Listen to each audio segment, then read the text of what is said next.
Hey everybody, I'm Todd Anderson. I'm Ross Merriam. You're watching More Versus Live by StarCityGames.com. In today's match, we have already done one London Mulligan test where we pitted Dredge versus a deck featuring Leyline of the Void in an attempt to see not only if Dredge gained anything from the London Mulligan, or but also whether or not finding Leyline of the Void out of the sideboard after game one was easier. And of course, from both sides, as we both predicted, Dredge got a lot better, but after sideboard, finding things like Leyline of the Void felt a lot easier. Yeah, I was able to find my answers easily as well, but in those games, when we both mulligan down and then we trade 1-for-1, my answer for his hate card, suddenly we're both on 4 cards or something, and the fair deck is going to operate a lot more effectively there than the unfair deck, and so I was just sort of stymied the entire game, never got much going. Eventually Todd overwhelmed my Stinkweed Imp, so that was sort of a secondary effect that I hadn't considered. Like, I knew that the Dredge deck was going to be able to find its hate as effectively as the fair decks are going to find their ley lines or rest in pieces or what have you, but when both players mulligan down to search for those, that process of doing it, even if both players are successful, favors the unfair deck or the fair deck, because they're the deck that's just higher individual power level, or their cards more effectively stand on their own. Yeah, and I think that's you hit the nail on the head. Whenever you're playing a deck that has cards that stand on their own versus a deck that is built around a synergy, specifically Dredge, or any deck that has a lot of different synergistic moving pieces, if you're both low on resources and one person presents hate card, other person presents answer to hate card, you're both, again, left on very low resources, and usually that favors the deck where all the cards are powerful by themselves. And or at least effective. Like, you cast a Simian Spirit Guide, which normally not a great thing, but I had nothing, so 2/2 was fine. Yeah. So moving on though, for our second match of the day, we're going to be playing basically 2 of the decks that I would consider tier 1 in Modern. We have, in my opinion, we have 4 tier 1 decks. We got Izzet Phoenix, Grixs Death Shadow. Those are going to be the 2 we're playing right now. But I also think Primeval Titan Amulet decks are up there, as well as Dredge. Those are the 4 decks I would consider tier 1 in Modern right now. And we're just going to be pitting 2 of them. Neither of these decks, I think, benefit that greatly from the London Mulligan. If anything, I think the Grixis Death Shadow actually loses a bit from London Mulligan, because the other decks kind of operate on their like normal average draws more easily, even through the disruption you can throw at them. Whereas before, if they mulligan, you could sometimes just strip them of that one useful card in their hand, and then they kind of just flounder for a few turns. So it's interesting to see if the London Mulligan actually makes decks with Thoughtseize a lot worse. That was my entire reason for putting this matchup together. So there's 2 effects that I thought of. Normally we think of the discard spells Thoughtseize Inquisition as very good against mulligans, very punishing for a person that mulligans. So playing against them, you're incentivized to keep a little bit looser hand. Mm-hmm. But there's also the effect of the London Mulligan being better than the Vancouver Mulligan, so now you're incentivized to mulligan more effectively. How do those 2 interact? Mm-hmm. I'm going to mulligan more often than I used to, but I'm going to mulligan a lot more aggressively, because the London Mulligan really helps me play through those Thoughtseizes on 6 or 5 cards. And that was something I wanted to figure out. And this is a matchup where your early discard spells are really important for either stripping a threat or stripping a Manamorphose to slow me down for a turn, stripping a Faithless Looting to stop Arclight Phoenix, things like that. So this is a matchup where the discard spells do a lot of heavy lifting, even though I have a lot of cantrips to play through them. And I really wanted to see the effect of London Mulligan on Inquisition and Thoughtseize, and I think this matchup puts that to the test. Now let me ask you a question from an experienced Izzet pilot playing this Phoenix deck. Do you mulligan very often? I never really found myself mulliganing very often. You keep a lot of the one-landers with Opt or Serum Visions or whatever, right? Yeah. Regionals last weekend was, I think, the tournament that I've mulliganed the most in. That's because pretty sure I drew 7 no-land hands over the course of the tournament. But I was also 3-0 on my 3 mulligans to 5. So, it balanced out. Yeah. So, so here we have a deck that I think it's a little bit weaker from the London Mulligan. The discard effects specifically don't have as big of an impact when the opposing deck is able to function. And on the other side, we have a deck that doesn't really mulligan that much. So I don't think this is going to be a match where the London Mulligan actually comes up. And I think that that's a good thing.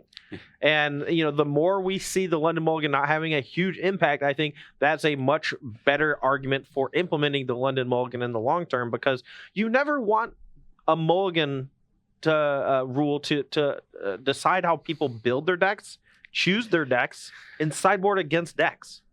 It should be kind of just a way for people to be able to play Magic more efficiently, Yeah, a little bit of the impact needs to be localized to those sorts of decisions. Yeah. I do think this deck can benefit from the London Mulligan, Grixis Shadow, based on the fact that it's a deck that wants to really utilize its mana effectively in the first few turns and curve out. So when you mulligan, you're less likely to stumble with this deck, and it's okay if you're on low resources because your threats do so much heavy lifting. Mm-hmm. You're also more effectively able to find your life loss effects to cast your Death Shadows early. Mm-hmm. So sometimes you just sort of get stymied in the early turns when you maybe have 2 shock lands and a Thoughtseize and not the fetch lands to get you to 12 instead of 13 or 14. Or you don't have the Street Wraith to really power everything out. So, your Death Shadow draws are going to come together more effectively with the London Mulligan rule, and those are the strongest draws in the deck. So there's some little things going on here that I'm excited to see because these two decks are going to be very popular, and this matchup is really important because it's also an interesting, close, complex matchup. A lot of weird decisions to how aggressive I want to be in the face of a potential Death Shadow, what cards you need to take to best stymie my draws with your discard spells, whether or not I want to draw. That's a thing that the Canadians do. I'm going to try it. I haven't done it a lot, but it's something I'm interested in, and we'll see how it goes. Well, as a Death Shadow player, so I'm going to be on the play for game one at least, and then if I win game one, you may choose to draw. I honestly think that it's not that bad because the Death Shadow deck doesn't put pressure on you on turns 1 and 2. It usually starts getting a creature on the battlefield on turn 3, and it usually uses the first few turns to hit you with discard effects. And if you're able to kind of fight through those discard effects by just having an extra card from the draw step, it actually makes a lot of sense why you would actually choose to be on the draw. And there's also the idea that you don't want to attack them for small amounts early to enable their Death Shadow. So, that's one of the big reasons to be on the play is to get that chip shot damage in. Yep. And if that's something that you're declining a good portion of the time, then it's even more reason to be on the draw because you negate the advantage of the play to some extent. Yeah. All right. Well, let's take a look at our openers and we'll discuss them at length if need be. My opener does not need to take a mulligan, and it looks pretty solid, so we're going to keep. I have a reasonable assortment of stuff here. This card looks a little bit awkward, but it'll eventually be good, and we've got some interaction, so I'll keep this one. All right, we don't have a discard spell, so we're going to I'm going to fetch Shock first because if you know you're going to do it anyway. Land, and we're 100% doing it anyway, so. Yeah. The deck thinning is a very small, marginal effect, but if he's going to fetch Shock anyway, you might as well take that marginal effect if there's no cost to it. Yeah.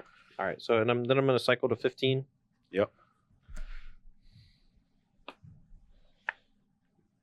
Your turn.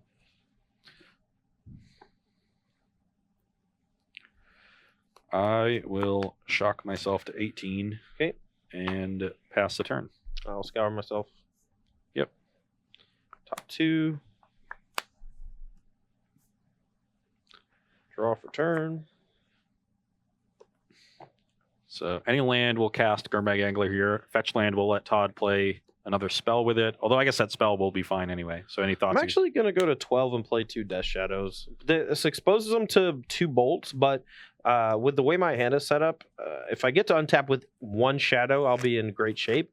And if he plays a Thing in the Ice next turn, I want to be able to start pressuring his life total with what's in my hand. You rarely want to expose Death Shadow to Lightning Bolt, or even Gut Shot for that matter.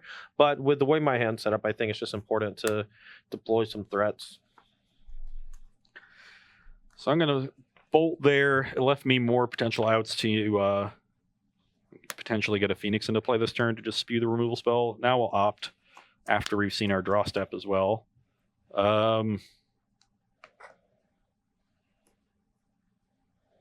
How good? I think this card is pretty good because of this one in our hands, so I'll keep it.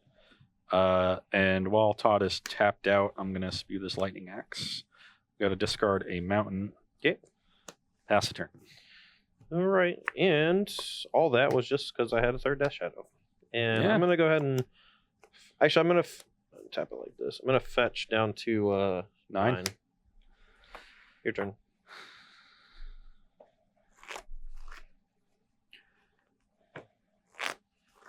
Play a Manamorphose.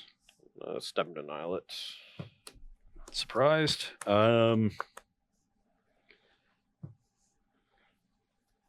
I'm pretty sure he doesn't have a Phoenix because he would have discarded one off of the Lightning Axe.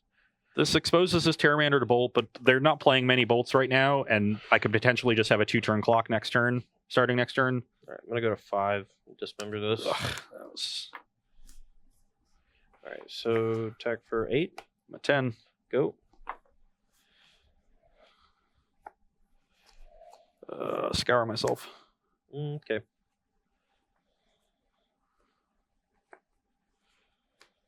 Scour myself.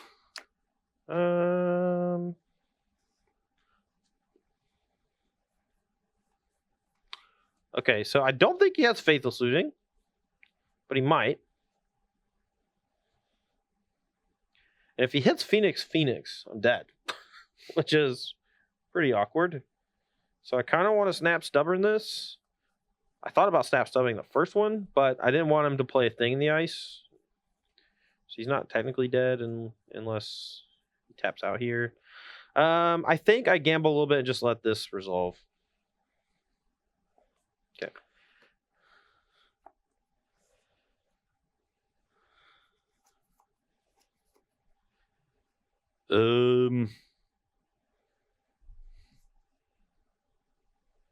You're at 5. Mm-hmm. I mean, I'm dead to the Snapcaster regardless of what I do, because Todd can just trade for whatever card I cast, but I'm pretty sure I would cast the Terramander here since it represents lethal.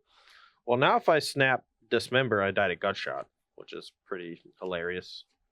And you did. Yeah, I guess you could draw a card and see if you find a land. Oh, but yeah, because if I can just snap Thought Scour instead and then force a chump block / find a removal spell and not die to gut shot. That is another way to do it. Okay, I mean the Terramander is going to resolve. But yeah, I think just because you play 2 Thought Scours, I should just not expose myself to dying to gut shot. Yeah, I think that makes sense. Because you have to block here. Yeah. And let's start with Serum. Draw.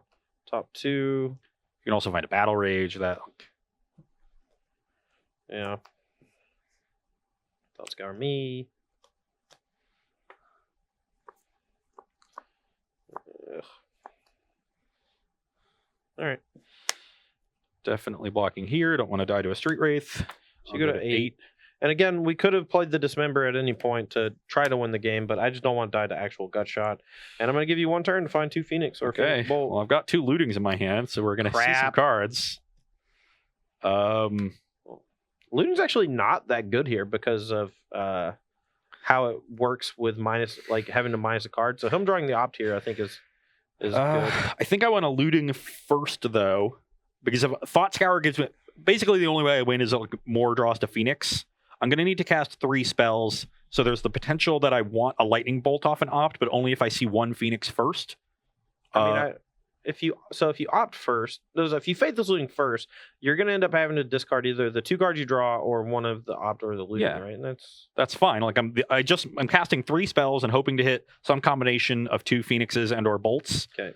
I could also draw just double bolt off this Faithless Looting. Yeah. There's some corner case scenarios. I can draw if I brick completely and hit a Thought Scour, that's more cards to a Phoenix. Mm-hmm. So I'm going to start on a looting, I think. Face up.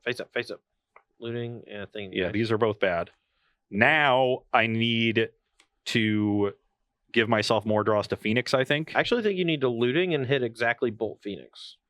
Or Phoenix. So this hits either Bolt Phoenix or Phoenix, or I can hit 2 Phoenixes within the top 4 cards. That's the other... I guess not exactly 2 in the top 4, because if one's on top and one's the 4th card, it doesn't work. But almost that. So... either 2 in the top 3 or 2 in the next 3 works. Or I can hit exactly those combinations off the first 2. That, I'm not sure which is easier to hit. I could, if you give me time, I could do the math. But I think I'm supposed to opt. You're dead. It's fine. Okay. I hit none of them. Yeah. All right. That is a good exercise. Yeah. But... one that can be solved via math. It is indeed. So, and I actually think the more interesting point from that game was how much damage I dealt myself and whether or not I should have stopped dealing myself damage at some point. The Dismember on the Pteramander, so I'm not killing you on the attack next turn, right? I knocked you from 18 down to 10 on that attack, and I put myself in a position where I was dealing myself down to 5. But my play was that I had Snapcatcher in hand, and I get to Dismember, untap, and have Snap Stubborn So Denial. you have Snap Stubborn. You've seen Pteramander, so you're pretty sure I don't have snaps for my own bolts. Yeah. So I need all 3 of the remaining bolts because I've already cast one. I think going to 5 makes a lot of sense. You need all 3 of the remaining bolts, or you just need to cast a Faithless Looting and me Snap Stubborn it, and then just have Bolt, or you have another looting and whatever. The thing was, like, I couldn't really stop 2 ways to put a Phoenix in the yard plus a Bolt. I don't think. Yeah, that's a lot of stuff for me to have. That's true. But you almost had it. I gave you a window. I mean, it looked like I almost had it. I came nowhere close, but sure, that's fair. Okay, so we're going to do some sideboarding here for this matchup. On my side, Beacon Bolt is excellent in this matchup because it is a way to kill a large creature that cannot get effectively Thoughtseize out of my hand. Yep. It's really here for this and the Mirror. Blood Moon is a card that can steal games, which is nice. And then I have the one Dispel because it can help protect a thing in the ice, which often is a one-shot kill with how much damage Todd deals to himself, but can also counter Temur Battle Rage. Mm-hmm. And if the game sort of goes long and you generate some blockers, Battle Rage is one of the ways that they race you. And then the one Snapcaster Mage is a way to generate some card advantage, also gain access to my removal spells once Todd exiles them, or discards them out of my hand, sorry. I am going to cut all of my Phyrexian spells. I know some people like to keep a minimum of these cards in because of Thing in the Ice, but in this matchup where they have very good removal for Thing and a lot of disruption to stop you from even generating or having that sort of critical mass of spells, I don't think speed is very important. You really just want resilience, and these cards are pretty low impact. Even though Chris Pikula did once describe Gutshot against Grixis Shadow as Lava Axe. I am going to be bringing that out. And we got to bring out one other card. I usually trim a Bolt. Sometimes you can get them with these, but you don't want to flood on them early because they're not particularly effective. But it is a good card to have because it makes them play awkwardly. And, can sometimes snap up a Death Shadow if they're forced to play it early like it did in Game 1. All right, Rob, I need an answer from Twitch chat. I have not played this matchup from the Death Shadow side. I've only played this matchup from the Izzet Phoenix side. I know that I need to bring in the 3 surgicals, but I don't really know what to take out because I think the discard spells are good. I think Stubborn Denial is very good. One Lightning Bolt, right? I have one Lightning Bolt. That one comes out. Sideboard. There's none on the main deck. No. Just a bunch of pushes and dismembers. Yeah, most lists I see have 1 bolt, 3 push, 2 dismember. Mm-hmm. So I mean, if anyone in Twitch chat has a lot of experience playing Grixis Shadow versus Izzet Phoenix, would love to hear some insight here because I kind of feel like boarding out Battle Rage, even though saying don't cut Temur Battle Rage. Yeah, I mean, it was kind of like this. I don't really know what to cut. Kind of like the Liliana too. You have a bunch of surgicals to deal with Phoenix. Liliana matches up really well against the other threats in the deck. 1 snap. 2 race, 1 snap. Okay, that makes sense to me. Sure. I mean, I'm not leaving in surgicals, but some people might. Although isn't Snap Surgical like pretty good? Maybe not. Just take away all your win cons. I like trimming Wraith. I like trimming your Wraith as well. So let's just trim 2 Wraith and we'll do the Snapcaster as well.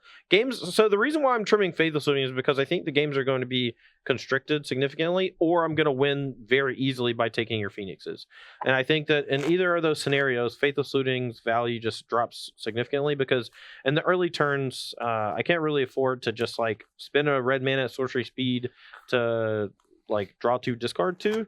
Like, we don't have any real graveyard synergies other than Gurmag, and it's just kind of like a 5th Thought Scour in those scenarios. And the really where Faithless Looting shines is on turns like 5, 6, 7, 8, being able to draw 2 and discard 2 lands. But the way the Phoenix decks operate, like, I'm either going to be winning by miles or losing by miles in the first 3 turns, I think. So, not a huge fan of it. The Street Wraith cycling, or getting those out of the deck makes sense because you don't mind drawing 1 in the early turns, but if you draw too many, it's pretty bad. Like the second one is sometimes dead, and the third one is always dead. You're also bringing in another Phyrexian spell, so you have more ways to lose life anyway. Right. All right. Any questions from Twitch chat while we're shuffling up for game 2?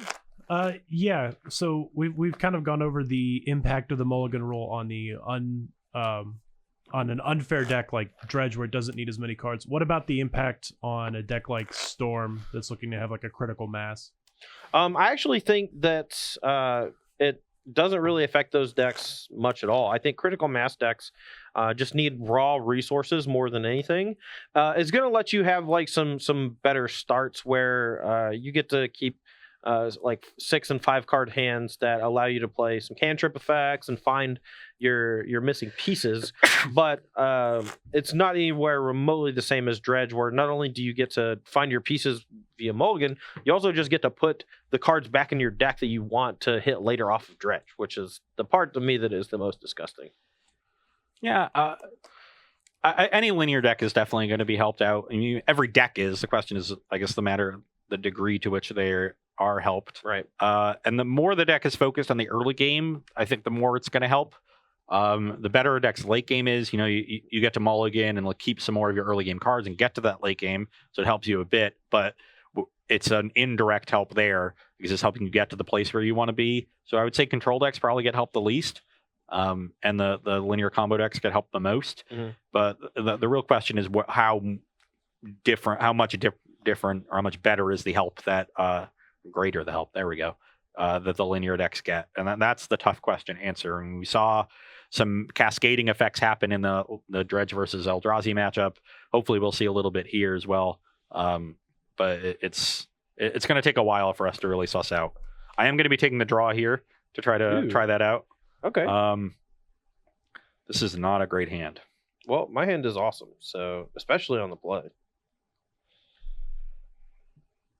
I'm really curious to see the effects of discard versus the London mulligan. So if you're on a risky keep, I think just lean mulligan, just so we can see how it feels. 4 lands, looting, double Manamorphose. You just take the looting in that hand, like it's gonna flood really or just easily. Turn 3, you go Manamorphose, flashback, looting. It's not that bad. I mean, obviously it's not good. You have no pressure. You're kind of relying on the top of your deck. You have too many lands. Like if you hit Phoenix, you want to discard those and not extra lands. I never liked casting looting early in this deck unless you already have a Phoenix in hand. Yeah. Like usually you want to cast it on like turn 3 or 4 when you've cast 2 other spells. Yep. That way you have the most dig for the Arclight Phoenixes. Very much like Brainstorm. You want to be very patient with your Faithless Lootings. Yeah. Turn 1 Faithless Looting, I think, is a play I have made either once or twice in 4 months. I mean, I don't think it's as uncommon as that. I think when you have a Phoenix in hand, it's fine to just go ahead and do it because it kind of sculpts the rest of your hand. And that's also assuming that you don't have an opt or something to play. Like if you have a different cantrip to play, you should usually play that. Yeah. Well, Ross, when you mulliganed with only 1 land against Dylan in the finals, didn't you have a mountain and a Faithless Looting and you chose not to cast it for like the first 2 or 3 turns? I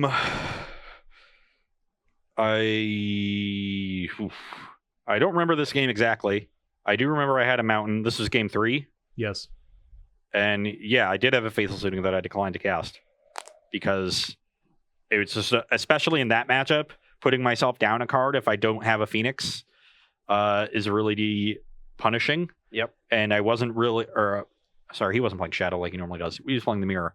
But still, even in the Mirror, like he wasn't putting me under a lot of pressure, so I wasn't digging for anything in particular. I'm pretty sure I had a removal spell for a Thing in the Ice, which is one of the key pieces of interaction early. I mean, I think you hit the nail on the head. A Faithless Looting without an Arclight Phoenix is negative EV. You discard a land, or you discard a removal spell, or a card draw spell. And in all those scenarios, casting looting is not good. So you want to just use looting as a way to enable Arclight Phoenix exactly in that deck.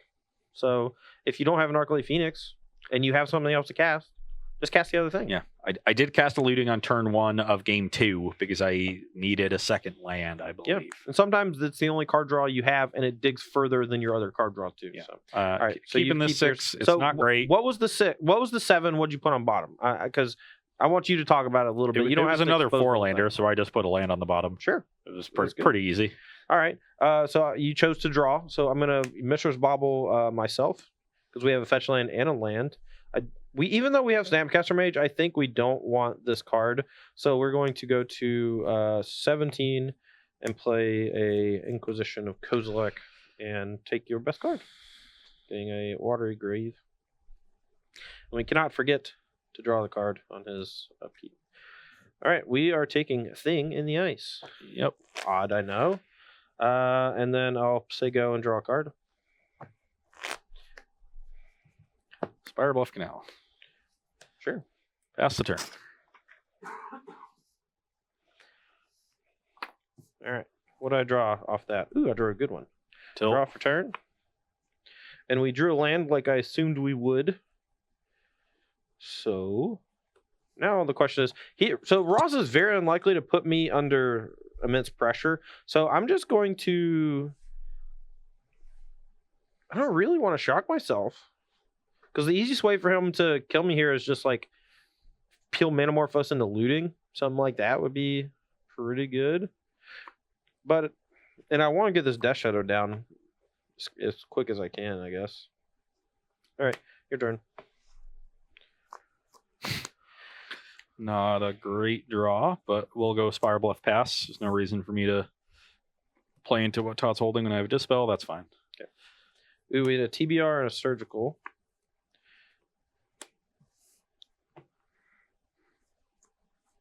Thinking about how we're cracking this fetch land. Yeah, I think I'm just not going to crack it. Smart. Could draw a Bauble here. Yep. I think shock myself down to 15. Yep. And say go.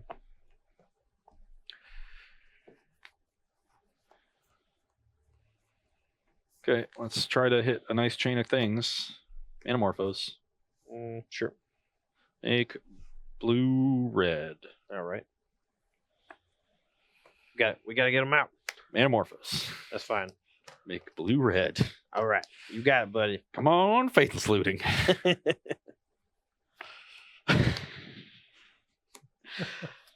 You can go. So, not good, huh? Nope.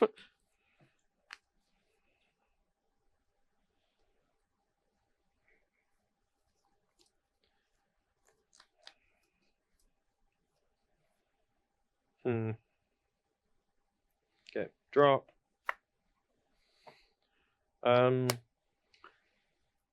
go to 9. Play a Shadow. Say go.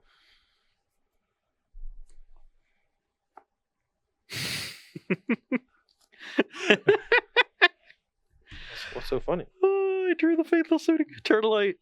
It's still an excellent draw here. Thinking. Okay, resolves.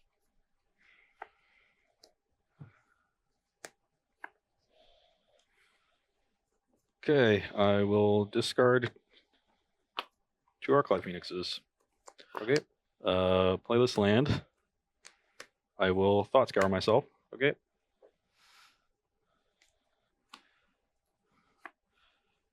And I will Lightning Axe or Shadow, discard a 3rd Arclight Phoenix with Dispel up. Are you dead? No, you're way dead. You have it all? I do.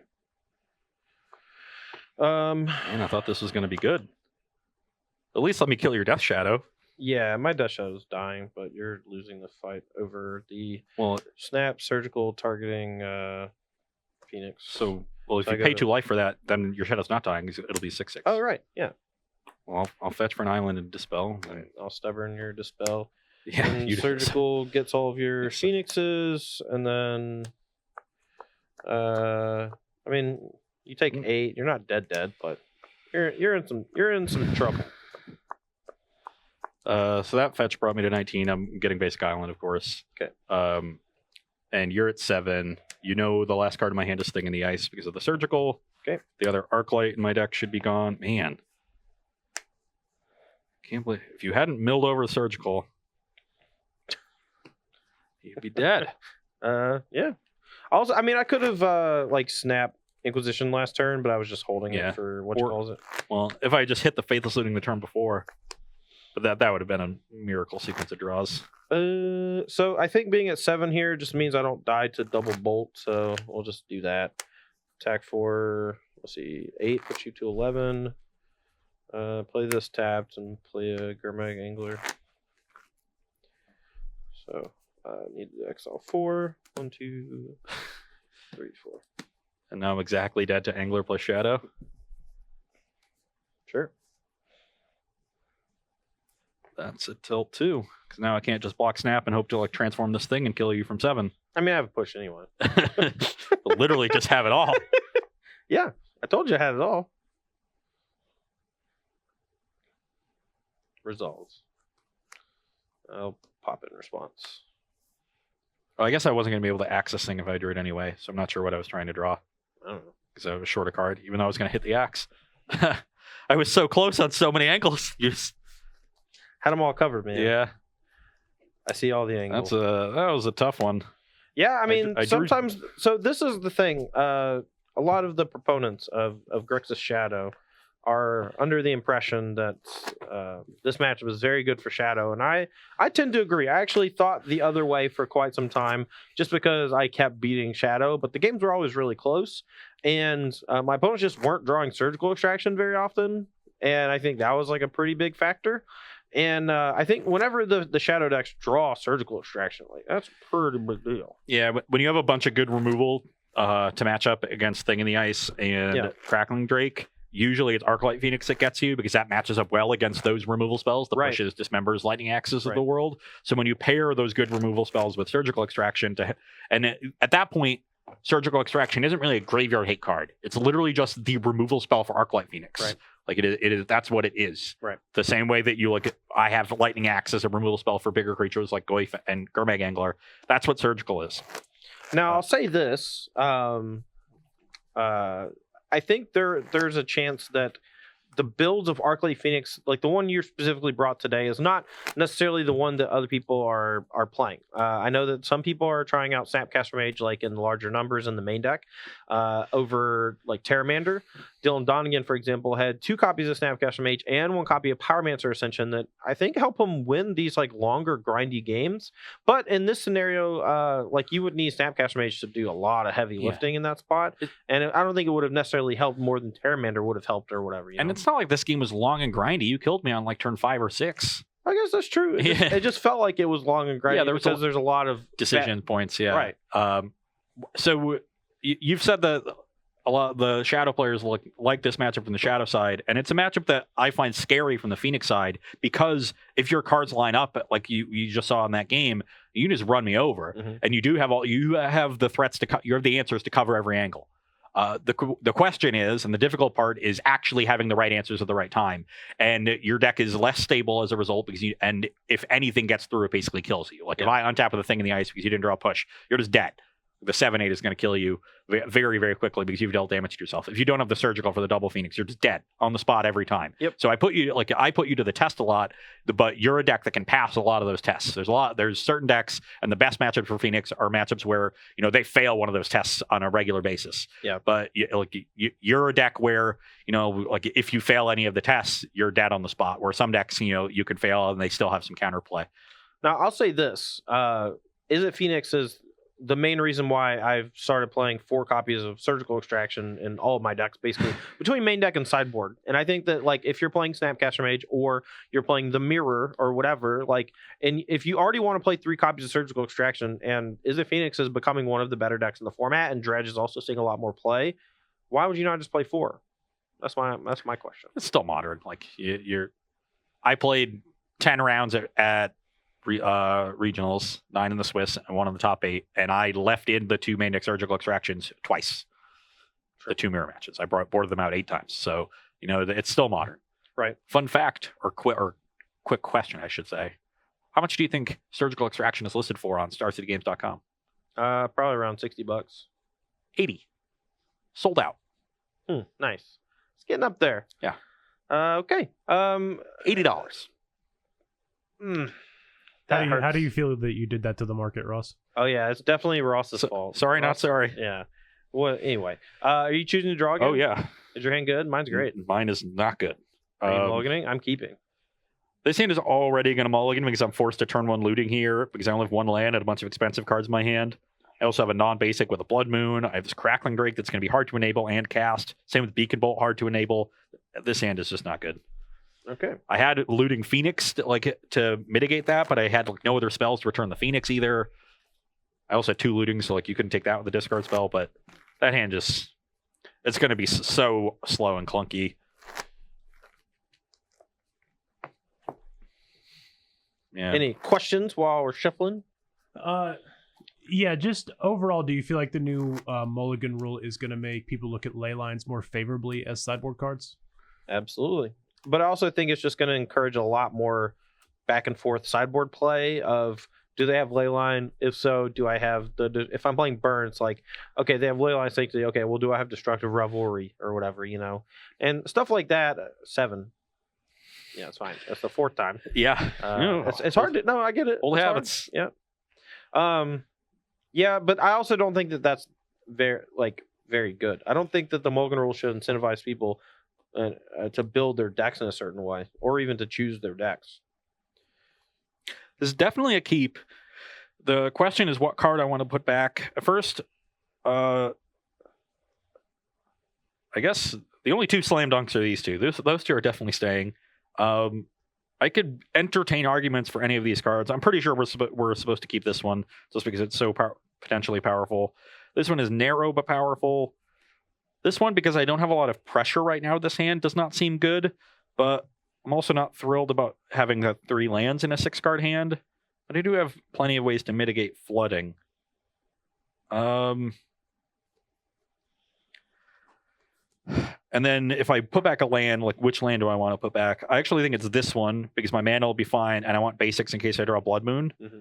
And I do think I'd rather just put back a land and be spell dense once I'm already down a card and against a Thoughtseize deck. So we'll put the land on the bottom. All right. So you chose a draw. I'm going to bobble myself. TBR on top.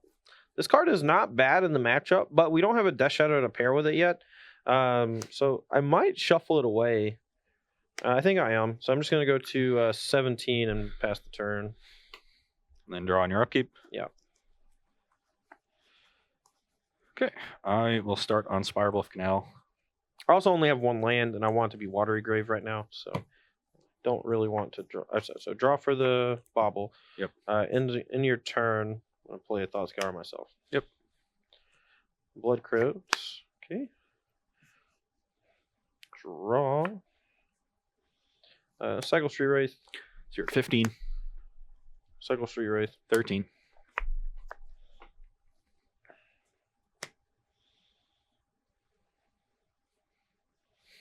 So many cards in your graveyard. 10. Death Shadow Garmag.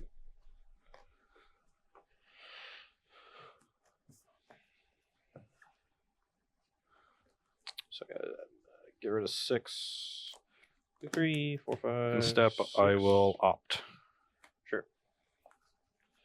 Do not need a second copy of that one. So there's a kind of interesting one. Do you think the London Mulligan is harder or easier than previous? It's certainly harder. There's a lot of decision making now that didn't exist before. Yeah, I mean, looting is significantly harder than scrying. And especially with a 7-card hand.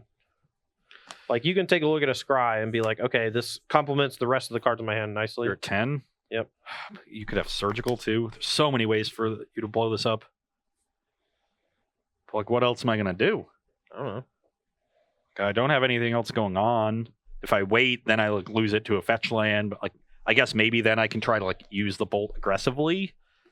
But right now, that's 8 damage just on board. With a threat already from the Angler, I don't think there's any reason for Todd to play the Shadow unless he has a Surgical Extraction. I guess there's some value for me getting the Surgical Extraction out too. But not really when I have this. But if I have to go for this next turn, I might have to tap out, make this bad. I don't think this is going to work. The question is whether it's still worth making that trade. That'll bring you to 8. Yep. And that'll put me under a clock that kills me the following turn. that does not seem tenable to me. So, if that is the case, if it does not seem tenable to go for it, then perhaps I am priced into casting this now, still holding this up, and trying to best set up for the following turn. But I don't think I'm going to be able to set that up if Todd has the surgical. Oh, Todd, why do you make this so hard? I didn't do anything. I literally just cast 2 creatures. Yeah, that's 2 things. So don't say you didn't do anything. You did 2 things. I did 2 things. You're right. I did 2 things. It would have been a lot better if you had just done 1 thing. Oh? Or maybe even 0 things like I'm doing. I guess if I cast this, I could also potentially find Lightning Axe, which would be quite nice. That might be the best thing.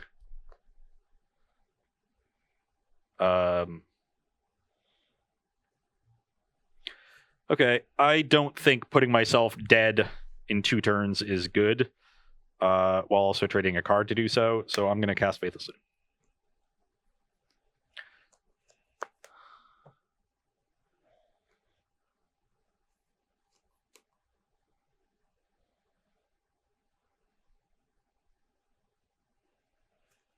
I will discard Arclight Phoenix, Flooded Strand. Okie doke. Pass the turn. Untap. Draw.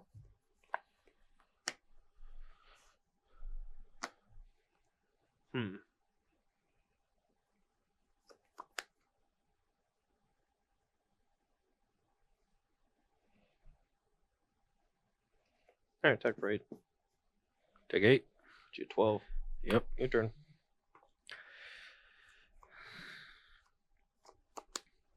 I want to keep myself at 10. Just multiples of 3 is like the easiest way to die here.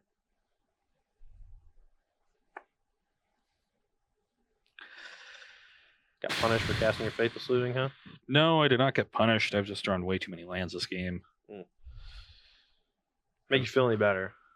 I have it all again. I do not recall a time in which I did not have it all. So I'm at 12. In order to kill me next turn, you'd have to make Shadow a 7/7, which would have to put you to 6. I still have some counterplay against that. So let's just play Island, a Thing in the Ice. Ooh, in response. Yep.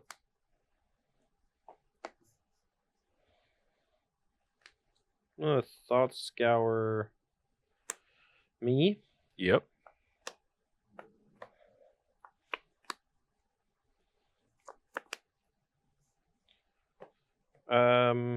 Still in response to Thing in the Ice.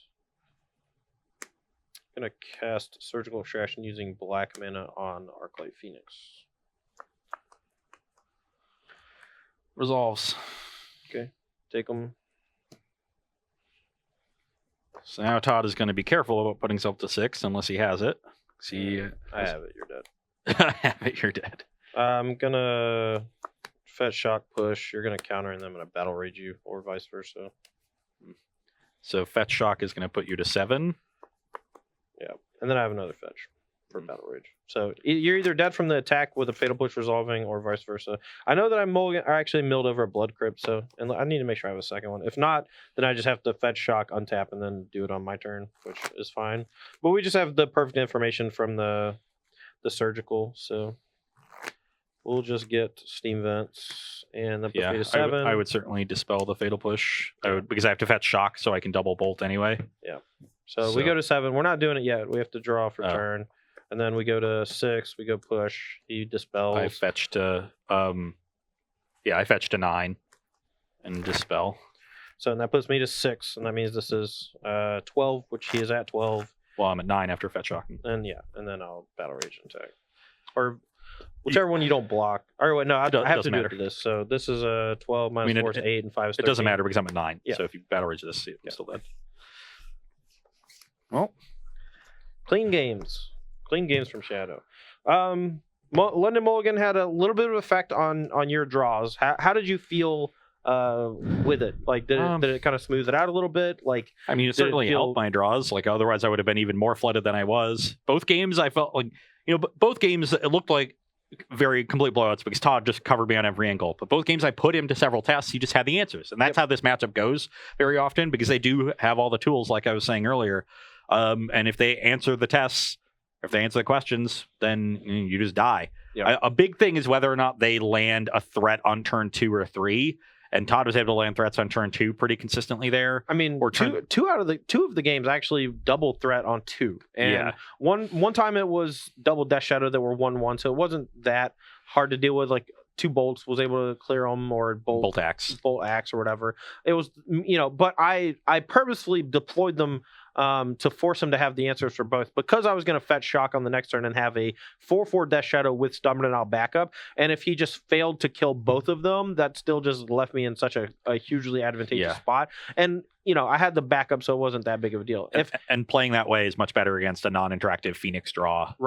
Right, because if you decide to make a bunch of Phoenix, like, it prevents you from going like Manamorphose, looting Phoenix attack for 6, because then you're looking at 2 7/7 Death Shadows, and then if I fetch Shock down to 3, you're dead. Or if I just have a Teamer Battle Rage, you're dead. So there's a lot of counterplay there, and but I mean, my draws were very good. But I think that the Death Shadow deck is just incredibly underrated right now. Like, I agree. The deck is quite good. You often win just from like having a threat go through. Like I cast a thing in the ice that goes unpushed, or get Phoenixes that go uncircled. And that can leave the Phoenix player feeling like they got unlucky. But the real advantage that the Phoenix deck has in this matchup is it's significantly more consistent.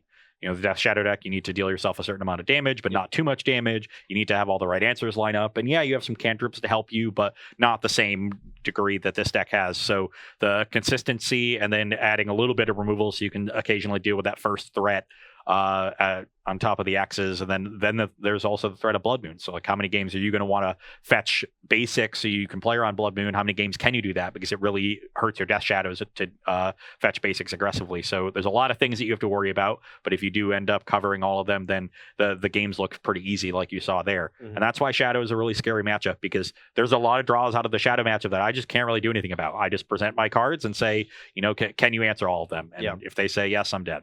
Yeah. All right. Well, do we have any in pressing questions that we can get to?